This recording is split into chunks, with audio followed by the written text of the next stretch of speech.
Do you treat your pasture ground just like you treat your cropland? Yeah, I don't think so. Not many people do.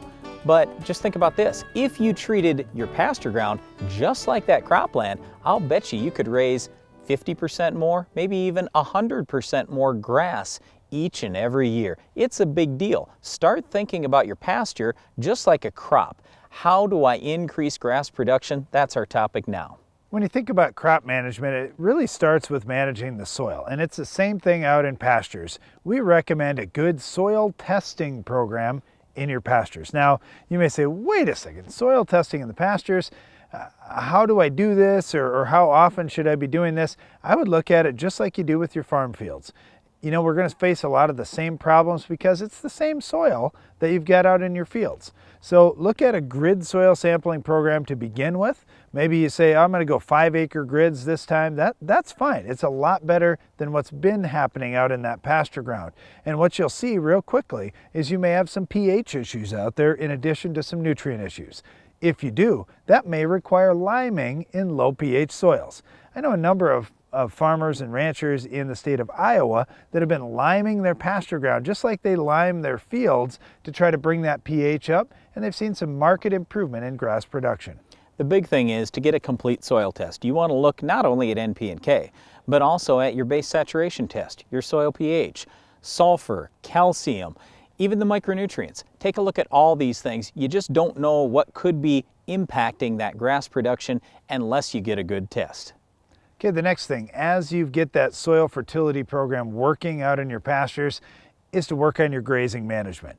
Rotational grazing is a practice that's being used across the country, and many of the top producers are sectioning off parts of the pasture so the cattle can only graze a certain area in the pasture.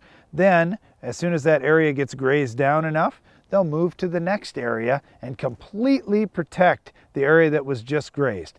That way it allows for maximum regrowth, and it keeps the cattle into some lush grass. So they're going to see maximum gains as they've got a big full growth area to work on. Now, when you think about weed control and other things that you may need to be doing out in your pasture, when you've got cattle off those areas, that's a great time to get those things accomplished.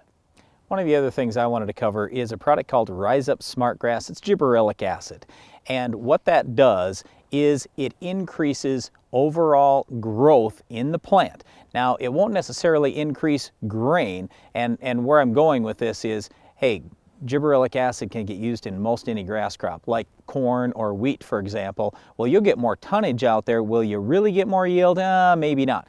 But you think about grass production, what are we after here? We're not after seed, we're after overall tonnage. Okay, we want more grass in general. What gibberellic acid does is it increases that growth. But adding more gibberellic acid is only important in cooler weather. Gibberellic acid naturally occurs in the plant at pretty high levels when it's warm. So our recommendation is to use products like Rise Up Smart Grass early in the spring and late in the fall when the temperatures are in that 50-degree kind of range and you say, my grass isn't growing very well, it's not growing very quickly. Just do some side-by-sides. You'll see real fast adding gibberellic acid to your pasture ground in the spring and the fall can really pay.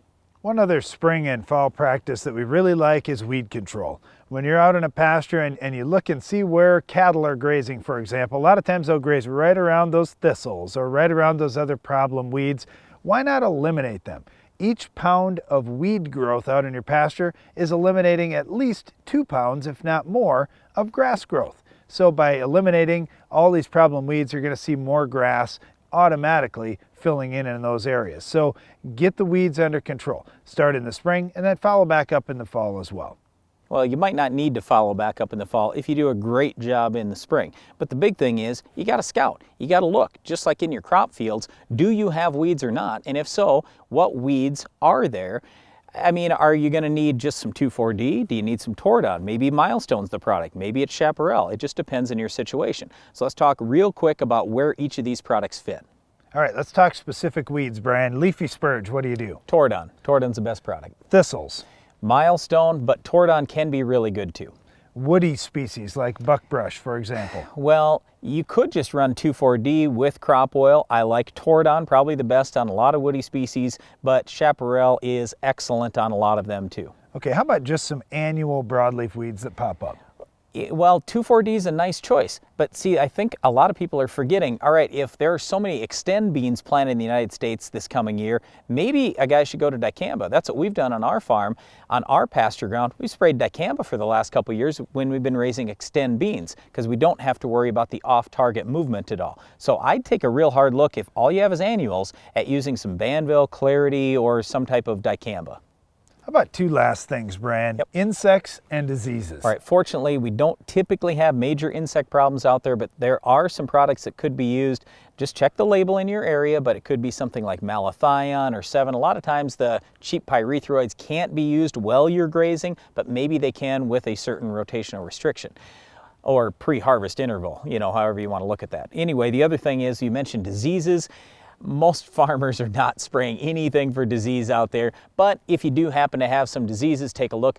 You could also try, if it's labeled, again, maybe some fungicide, just to see if you get some plant health benefits out of it.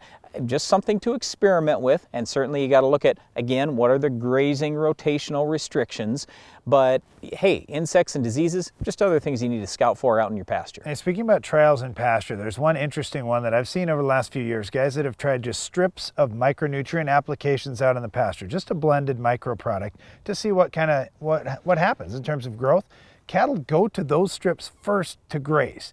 The grass is better. It tastes better. Well, maybe, but that's where we come back to test your soil. Maybe you need those micronutrients, maybe you don't. It all starts with a good soil test. All we're trying to say today is start managing your pasture like you'd manage your crop ground. You don't have to spend $1 zillion, but you at least need to do something more than you're doing today, and I'll bet you can increase that grass production dramatically.